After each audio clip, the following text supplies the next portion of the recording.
Hey everyone, welcome to Movie Review Talk for Collider. Today's show, new releases, Hotel Artemis, Ocean's 8, and A24's Hereditary.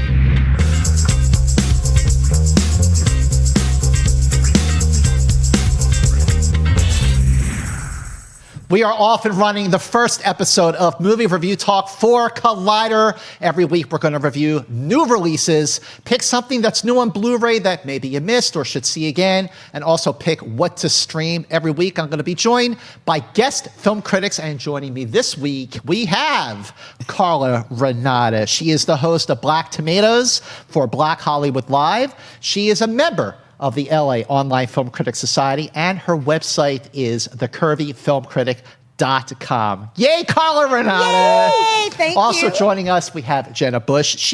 I've known you for years. You've been everywhere, so many years, so many screenings, so many Comic-Cons. She is the editor-in-chief of Legion of Leia, and she is a contributing author of the Psych Geeks book series, which is psychology, pop culture books like Star Wars psychology, Star Trek psychology, things like that. Okay, so you had me at Star Trek. Oh yeah, I figured I did. And she's also a member of the Broadcast Film Critics Association. Yes. Thank you so much, ladies, for joining me on my very first movie review show for Collider Movie Review Talk. Let's get right to it. The first movie is Hotel Artemis. This movie is written and directed by Drew Pearce, who wrote Iron Man 3 and Mission Impossible Rogue Nation.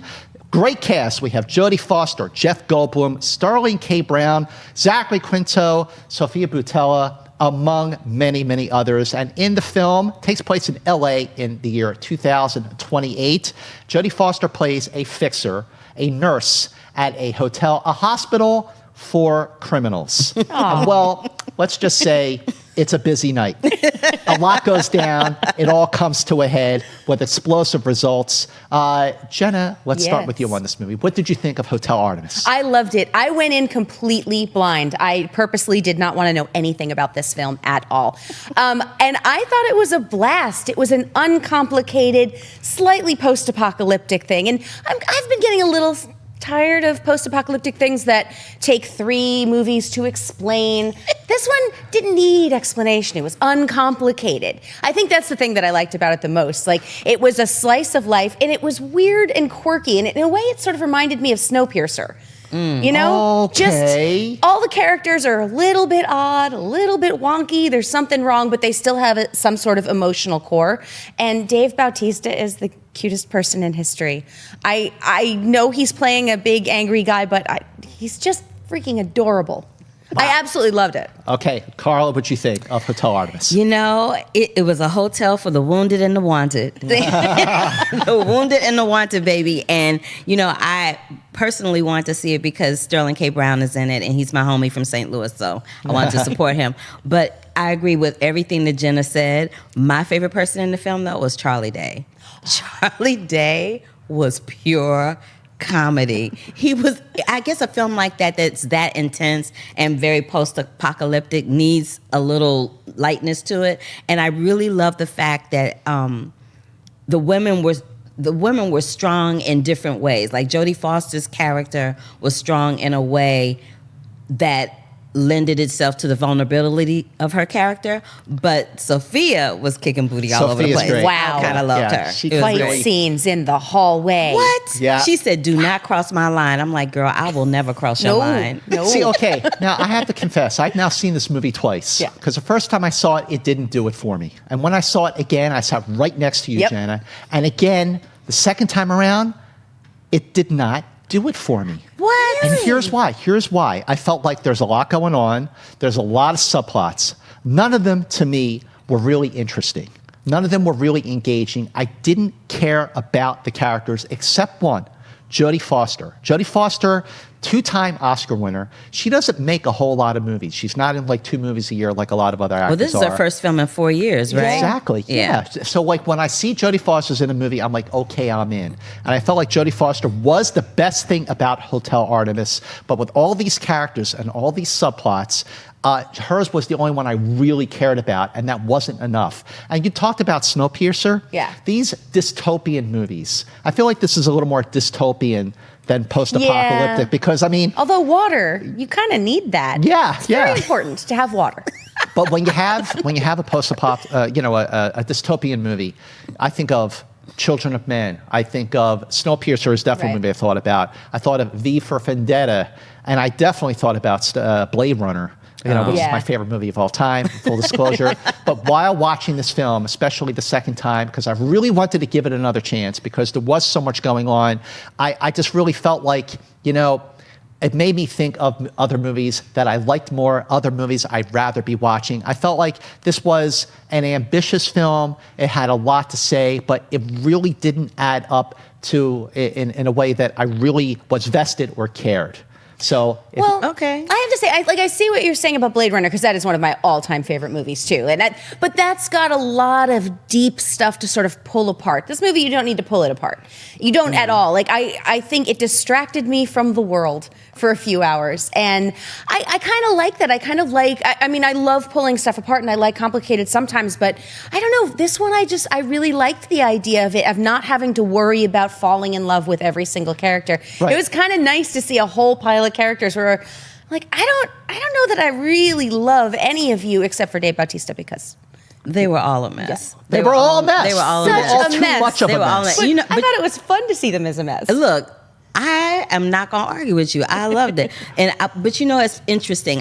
I saw it twice as well. And the first time I was like, what was that? What was that? And then the second time I saw it, I was able to focus more on what was happening. And then I came away with it with a different appreciation for it. But the other thing that reminded me had a Total Recall thing going on in it was in Total Recall, they had this whole thing where they had to pay for air, and they were having this whole thing about the air. And in Hotel Artemis, they had this whole thing about the water. Remember the building with the water, and they were fighting, and that's what incited the riot and all of that. I'm like, y'all are doing too much. But think about how they smell.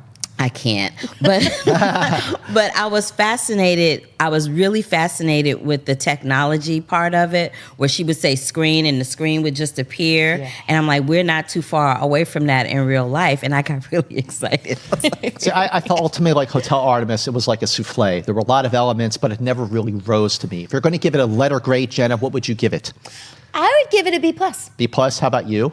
I would give it a B. Yeah, I give it a C, unfortunately. But this is a film that I'm very curious to know what everyone thinks about this. So make sure you let us know in the comments section below what you thought of Hotel Artemis.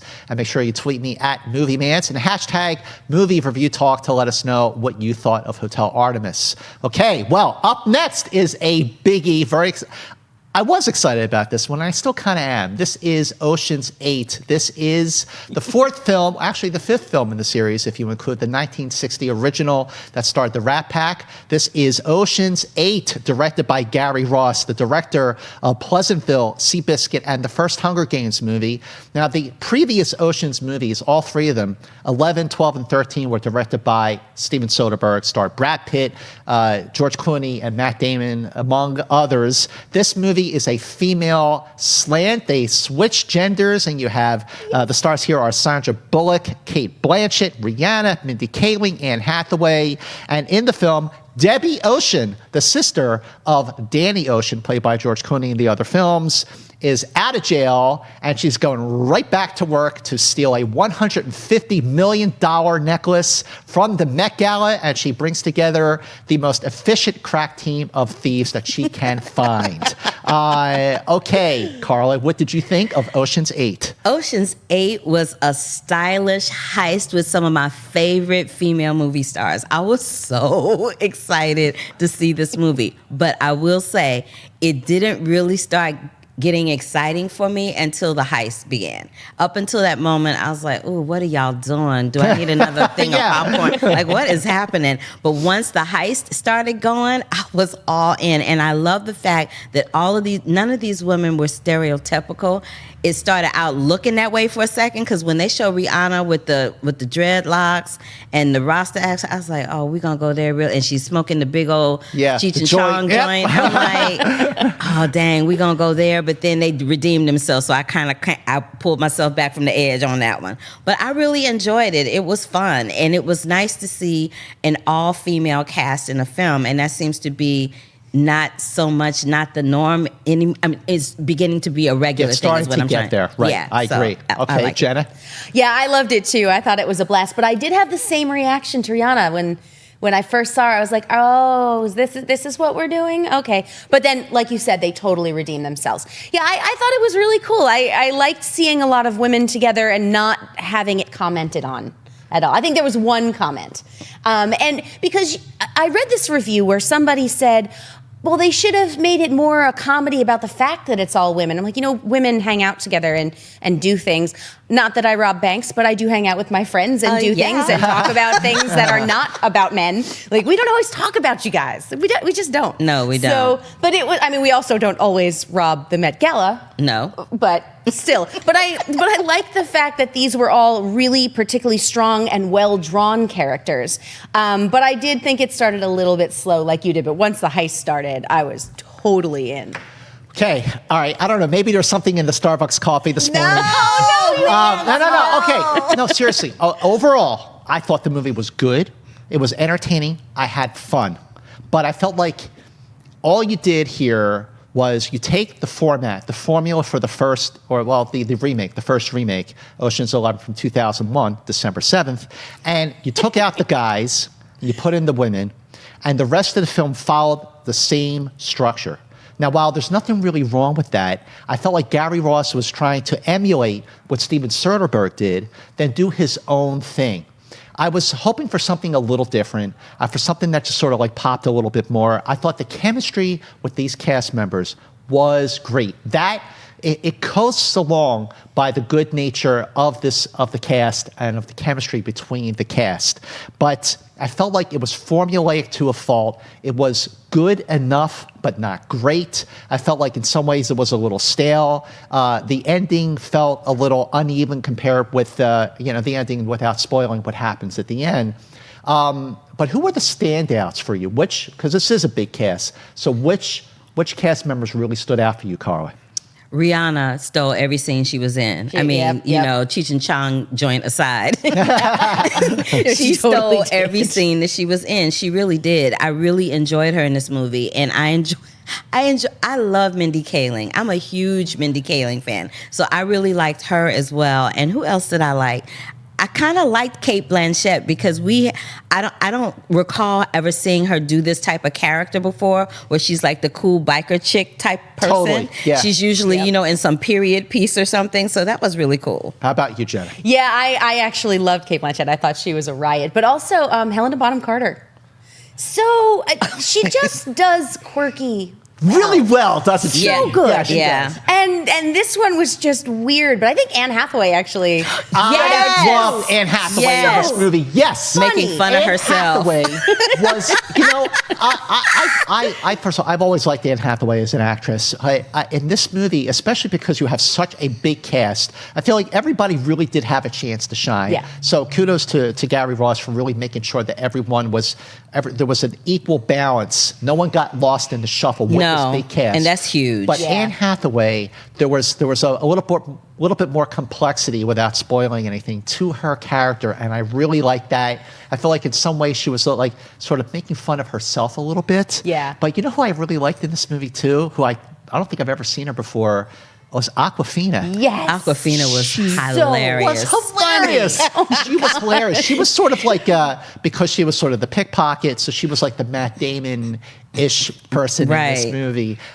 So, the more I talk about it, the more I think, maybe I really did like it more than I thought. Yeah, you did. Here's what's interesting.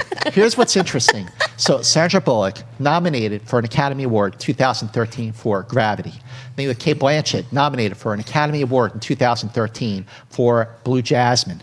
They went up against each other. They were the two frontrunners in that category during Oscar season for 2013. Oh, wow. It was between the two of them, and of course, Cate Blanchett won for Blue Jasmine. What a performance that was. She was awesome. So now, they went through that whole Oscar race together, and now they're making this movie together. I think that's awesome. That was awesome. I love it. They were great together. And you're right, I did love seeing Cate Blanchett just like cool, chewing her gum, just totally confident. And there is a confidence to the chemistry of this cast members that is infectious. And even though I felt like I hoped it would have been a little more different than just sort of like, putting in pieces to an already established puzzle established by the first film. I still thought it was good enough. I was entertained. I give it a B+. How about you? I give it a A. I liked it. A, okay, Jenna? Yeah, I'm going to give it an A too. And honestly, part of the big thing is that usually in films you see a big group of guys with one woman, and it's nice to actually see female relationships of all different sorts. Yes. So yeah, I'm giving it an A. Wow, okay. So Ocean's 8, good movie. I think that's really the movie to see We're this like on weekend. the same Yeah, you wavelength. are. Yeah, it's you kinda are. I'm loving funny. it. Okay. Third movie we're going to do. This one premiered back at the Sundance Film Festival in January in 2018. And whoa, what a movie this is. This is from A24. A24 won the Oscar for Best Picture for Moonlight. And I feel like A24, they just really make daring, different films. And this one is called Hereditary. It is written and directed by Ari Aster. It's his feature film debut. The cast includes Toni Collette, Gabriel Byrne, Alex Wolff, Milly Shapiro, who makes a sound with her tongue that you are not going to forget. And in this movie, Toni Collette plays a wife and a mother who unravels secrets about her family's past. And the more she uncovers, the more sinister and disturbing and unnerving the film gets. I thought this movie was absolutely terrific. It is very intense, very suspenseful, disturbing in all the right ways that you want your movie to be disturbing. Carla, you're shaking your head. I gotta tell you. I gotta tell you that I'm not a huge horror fan. As a matter of fact, I am the biggest scaredy cat on the face of the planet. Oh, boy. Like, Justin Chang from the LA Times dragged me and talked me into this movie because I was really not trying to go. I'm like, I'm really not trying to sleep with my lights on for an hour. I'm not an hour, for 2 days. I'm like, I can't. But I went and I literally watched most of the movie like this. Yeah. But the parts of it that I did see were really good. You know what it reminded me of? It was like The Exorcist for this millennium. Ooh. And I'm just like, it was freaking scary. It was a lot of I can't even find the adjectives to describe that movie. It was really good. But the thing that really stood out to me amongst everything was Toni Collette gave the performance of her life. Yeah. But it was very reminiscent to me of, did you ever see her in that TV series that she did for Steven Spielberg, United States of Terror? Yeah, yeah. So it reminded me of some of the characters, the schizophrenic characters that she would do on that TV series. It's like she brought every arsenal of every character that she ever played anywhere and put them all in that movie. Listen, I completely agree with you. Toni Collette returning to the genre that really made her a household name with The Sixth Sense. August 6, 1999, that movie came out.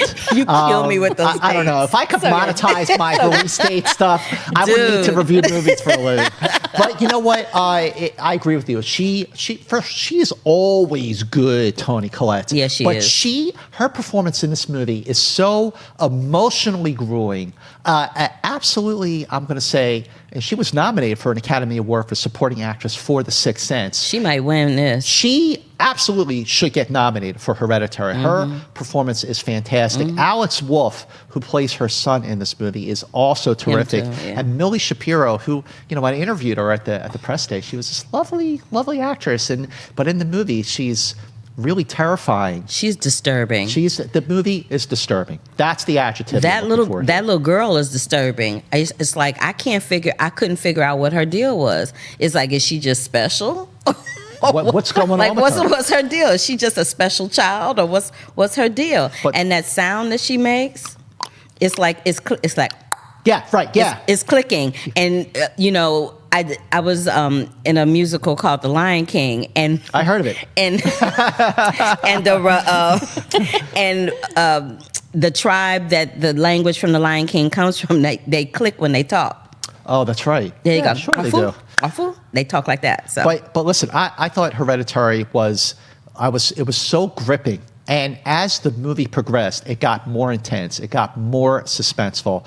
I know, Jenna, you're going to see this Yes, movie. but I have a question for you guys. Yes. Because I do enjoy horror, and yet I also sleep with the lights on.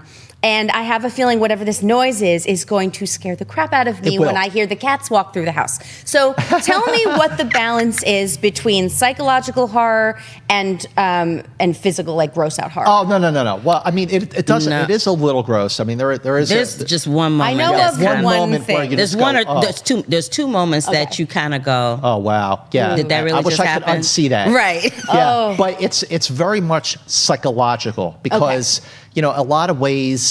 It's what you don't see that scares you. I mean, look at Paranormal Activity was a movie. You didn't see anything, but it really stayed with you and scared you. Mm-hmm. And I feel like overall, in recent times, we've really seen a boom in quality horror films like It, like Get Out, and definitely this year with my favorite movie of the year is A Quiet Place. Oh, yeah. But I feel like Hereditary is one of the year's very best movies because where it's going, it's not predictable. You think you know where it's going to go, and you just don't. You really don't. And honestly, for everyone watching, and especially Jenna, don't read anything about this. Just go see the movie. The less you know about the plot, the better. Yeah. And I will say this. The ending of the film, no spoilers, don't worry. The ending of the film will haunt you. It is a haunting ending, and it is a provocative film, one that you will want to talk about. So maybe you want to come back to Movie Review Talk next time to talk about this movie.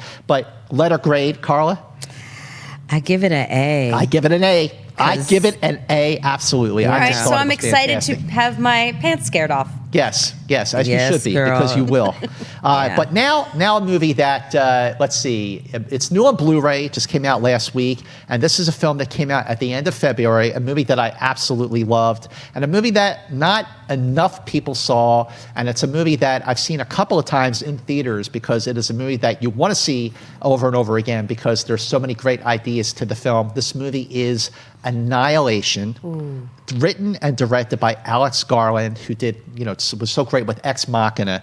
And in this film, great cast. You have Natalie Portman, you have Jennifer Jason Leigh, Gina Rodriguez, among others. Natalie Portman leads a team of scientists into a mysterious zone that could be a sign of an alien invasion. And I love this movie. I think it's also one of the year's very best films. Great cast, all-female cast, but just like Ocean's 8, it's like nobody makes a big deal about it. It just is what it is. But I know you like this movie too. I loved this movie. I was blown away by this movie. This was another one where I walked in knowing nothing. Someone saw the trailer and said, just don't watch it. Just go to the movie. And I was it was mind-blowing. It's so scary and so twisted and yet so absolutely beautiful, like visually beautiful, not just the story, like visually beautiful. Tessa Thompson is incredible in this. Plays very much against type, which I actually really liked. And I love the fact that no one commented about the fact that it was all women in the cast. It just didn't matter. Although it was interesting doing the press junket and talking to Natalie Portman, one of the things that I asked her, because it's hard, you have to ask them, hey, listen, so I don't want to have to ask you about the fact that this is an all-female cast, but unfortunately, in 2018, I still do. But which that part sucks, but I loved everyone in it. And there is one moment in it that is so terrifying that I still have nightmares about it from back in February. Well, you know what I'm talking about? Yes, I know what you're talking about. Annihilation, I mean, Carla, this is a terrific film, and it's new on Blu-ray, for those of you who are still buying Blu-rays. Okay, so this is the question I have for you. Same question that Jenna had for us about Hereditary. Is this one of those psychological scary things? Very psychological, but not scary. It's just provocative. One thing is scary. One thing is scary. But overall, the movie, it's very much inspired by Stanley Kubrick. Yeah, it is very much inspired by 2001: A Space Odyssey, one of the greatest movies ever made. Also a movie about extraterrestrial intelligence, completely different, but in some ways it's very similar because of the way the movie really requires a level of commitment. Right. There is a pace to this film. There is a tone to it that requires you to just give yourself over to the movie, be open to it, and really think about it because it's not all spelled out. Yes. Right? It's not. That's the thing that I loved, that I nothing was really explained to me as though I were a child and needed to go to Wikipedia and read the the synopsis, and see this with someone so that you can have a 5-hour discussion afterward, because you will. Absolutely, yes. This I'll is a watch it movie with that my instills mom. conversation. Yeah. Anytime you can see a film and you leave the theater and you're talking with people in the lobby, like, oh my God, what'd you think? What'd you think? Wow, how awesome was that? And do just more research on it, because I definitely did a lot of reading about I did Annihilation. after. I did, Yeah, so for everyone, yes, Annihilation, new on Blu-ray, absolutely watch it. Let us know what you think. Tweet me at MovieMance and hashtag Movie Review Talk, or let us know in the comments section below what you thought of Annihilation. And now, I feel like, first of all, I do not have cable. And I don't need cable because I have Netflix, Amazon, Hulu, Filmstruck, CBS All Access for Star Trek Discovery. And really, there are so many great things dropping on these streaming services. And I feel like a lot of times they get dumped and they are lost and forgotten. And there's a lot of great stuff hiding in plain sight. And a friend of mine, this film critic, Dan, he writes for RogerEbert.com. He told me you should watch Wild Wild Country on Netflix. I'm like, what is Wild Wild Country? He says, just watch it. And boy, I did. It is a 6-part documentary series based on a true story about this guru who builds a utopian compound in Oregon. And they get such a big, huge following. And it gets bigger and bigger, and they start to clash with the locals. And then there's a lot of shady stuff going on, and it becomes a national ordeal. It was on the nightly news. I vaguely remember it, but this is totally gripping, totally binge-worthy. A 6-part series. It's called Wild Wild Country. It is on Netflix right now. It is fantastic. You know anything about this? I heard about this at Sundance. I was on a shuttle, and another fellow critic was telling me about it, and they said it's going to take 6 hours of your life, but you might want to check it out. I'm like, really? Yeah. And I said 6 hours, and they said, yeah, it's really good. And I forgot about it. And then one night, a couple of weeks ago, I was channel surfing looking for something to watch, and I ran across Netflix. And when you hit Netflix when you have it on Hulu, or not Hulu, when you have it on the Roku or the Apple TV, you just scroll and it shows you previews as you're scrolling the shows, right? Yeah. So they showed a preview. I'm like, oh, I want to watch this. And when I saw what it was, I'm like, oh, this reminds me of like the David Koresh's, the Jim Joneses, those kind of people. Right. I even said before we came on camera that it reminded me a lot of Bikram or Bikram yoga because they dress a certain way. And the chick, I can't remember her name, but the chick who was like his right-hand person. Right, yeah. She was creepy. She Well, scared the hell out of me. It just goes to show you that just like history repeats itself. It happened before, it'll happen again. You get these charismatic leaders who prey upon the needs and the vulnerabilities of people to build these followings. Before you know it, you got this situation where it becomes a real issue. I mean, look at Hitler. I mean, it's just something that has happened many, many times in history. There's that. And there's that little thing. But yeah, so Wild Wild Country is on Netflix. Do stream it. Let us know what you think in the comments below. If you've already seen it, definitely let me know. I got to talk to somebody about this because I don't know anyone else who's seen it. Wild Wild Country is streaming on Netflix, and it is fantastic. And guess what? That is the show. That is Movie Review Talk. How about them apples? Yay! Okay, well, first of all, Carla, where can people follow you? People can follow me across all social media platforms at The Curvy Critic, and you can watch me every Sunday at 5 o'clock at Black Hollywood Live, Black Tomatoes. Check it out. How about you, Jenna? You can find me on Instagram and Twitter at Jenna Busch, Busch, like the beer, not the president. And Daredevil Psychology is our latest book. You can find that in Barnes & Noble and on Amazon. And you can find my writing on Legion of Leia and Sci-Fi Fangirls. Wow. Okay, you can follow me on Twitter at MovieMance, on Instagram at MovieMance, and everyone watching, everyone listening, we need your help. First of all, if you're listening on iTunes, please subscribe and share that podcast. But if you're watching on YouTube right now, make sure you like and share this video. This is a film review show, and this is something that that we really want to make a go of this because we love movies, we love talking about movies, we love reviewing movies, and we really want to make a big go at this here at Collider, and especially because this is my dream to host a weekly film review series. So please hashtag Movie Review Talk. Please share it on Facebook, on Instagram, on Twitter, and make sure you comment below. And here's the thing, make sure you let us know what you thought of the movies that we talked about today, because we will read your comments on next week's show if you have good things to say, and let us know what you think, anything you want to change about the show, what you loved about the show, but be nice. Thank you so much for, yes, right, be nice. Thank you so much for watching the first episode of Movie Review Talk for Collider. Until next week, right at this time, here's looking at you, kids. Hey everybody, Mark Ellis here. Thanks for watching this episode. You want to watch more? Then click up here, or you can click right here for more great content from Collider. If you haven't subscribed to Collider Video, do so right now and share this vid with your friends. Thanks for watching.